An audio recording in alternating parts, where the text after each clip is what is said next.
ధన్యవాదములు. బ్రాహ్మణులు గ్రామ ప్రజలు విజ్ఞప్తి, మన చంద్రబాబు నాయుడు గారు పవన్ కళ్యాణ్ గారు పెట్టిన ఈ పెన్షన్ పండుగ అనేది చాలా శుభసూచకం. దీన్ని అందరూ హర్షించాలి దీనికి. ఎందుకంటే ఒకే మాటకి 1000 రూపాయలు పెంచిన మహానుభావుడు ఎవరంటే చంద్రబాబు నాయుడు.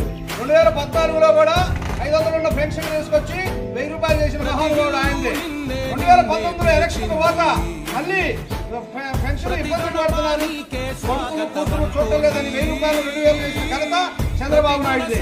అదే మాదిరిగా 2024 ఎలక్షన్ ముందుగానే 3 నెలల ముందు ఎలక్షన్ ప్రచారంలో అన్నాడు. ఆ 3 నెలలు ఏప్రిల్ నుంచి కలిపి 3 నెలలు కలిపి 3000 పెన్షన్ 1000 రూపాయలు కలిపి 4000, 3, 4, 7000 పెన్షన్ అందరికి ఇచ్చిన ఘనత మన చంద్రబాబు నాయుడు గారికి, పవన్ కళ్యాణ్ గారికి. పవన్ కళ్యాణ్